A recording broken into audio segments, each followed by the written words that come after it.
A reading from Mark chapter 4, beginning at verse 35. On that day, when evening had come, Jesus said to them, "Let us go across to the other side." And, leaving the crowd, they took him with them in the boat, just as he was. And other boats were with him. And a great windstorm arose, and the waves were breaking into the boat, so that the boat was already filling. But he was in the stern, asleep on the cushion. And they woke him and said to him, "Teacher, do you not care that we are perishing?" And he awoke and rebuked the wind and said to the sea, "Peace, be still."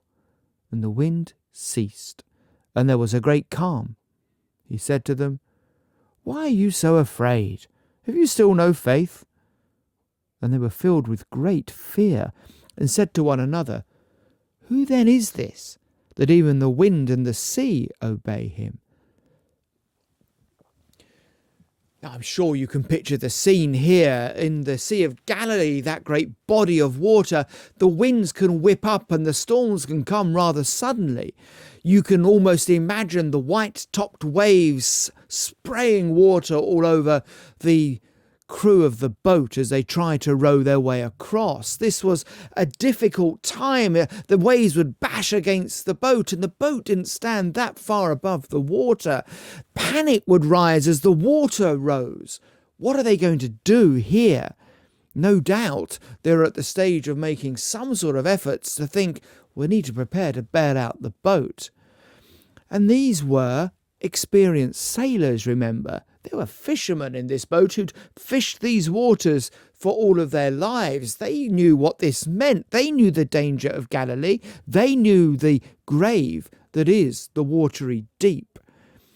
No doubt they knew fishing families themselves who'd lost sons or husbands or fathers, men who had never returned off from the water. What are they going to do? There's no radio to call a coast guard. There's nothing you can do in this sort of situation. You know the feeling. It's all hopeless. It's going wrong. There's nothing that can be done. And I guess recriminations even began to rise in their minds. Why did Jesus take them out over this? Why did he want to go to the other side after all? If only we'd stay put, we wouldn't be here. Here was real fear. These are men looking death in the face.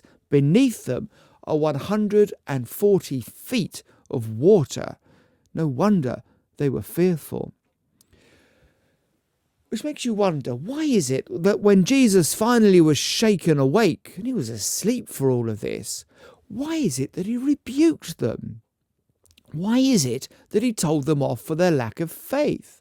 Because you've got to feel for the disciples here, surely. They were in some sort of danger and they knew it. Jesus had told them to set off to the other side, and as they set off to the other side, they got into this storm, and there he was, asleep on a cushion. No wonder they were fearful. And I wonder whether you found yourself in this sort of situation. When you're in a bad place and things seem to be getting worse and worse and worse, and you pray to God and nothing seems to happen. He seems to be asleep as Jesus is asleep.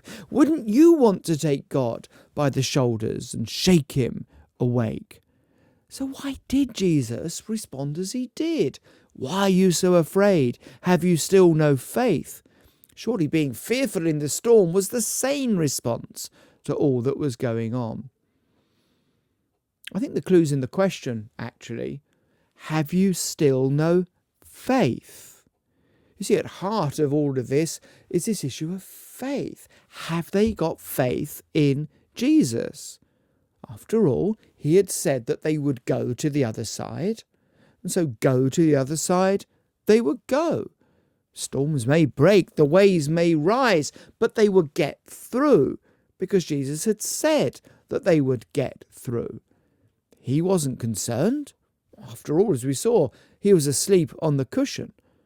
The lesson that Jesus gave the disciples is that he said they would go to the other side. They would get to the other side.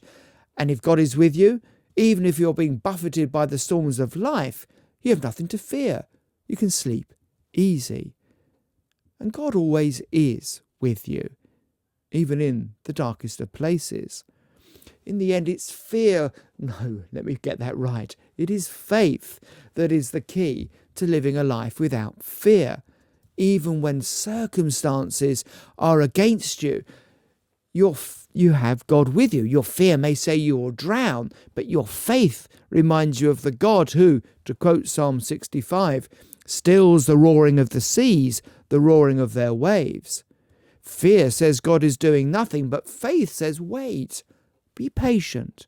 Fear says you've been abandoned. Faith says God is present. Faith in the end is belief put into practice. It's active, whereas belief can be passive. Faith is trusting that when Jesus says, let's go across to the other side, you will arrive at the other side. And as the waves were stilled, and as the waves simply lapped against the side, as the storms went, as they saw what happened, fear didn't leave the disciples. We read, actually, that they were filled with great fear and said to one another, who then is this, that even the wind and the sea obey him? When they were confronted with somebody who can just say, be still, and the storm is stilled, when confronted by that person, awe-filled, fear-filled reverence, surely is the only response you can give. They have what is known in other parts of the Bible as the fear of the Lord. My goodness, if Jesus can do this, well, who is he? What more can he do? What does it say about Jesus that he can speak stillness to a storm? Rather than fear the storms, they had a glimpse of the true nature of Christ. Don't fear storms, fear Christ. Don't have a lack of faith when you face storms. Have full faith in Christ instead. No wonder they asked themselves, who is this? I wonder if they asked themselves, could he be? Oh, Christian, you see, you will encounter storms in life. Christianity isn't some easy path through all of this. Times when you feel that everything is sinking and you are at the edge of darkness.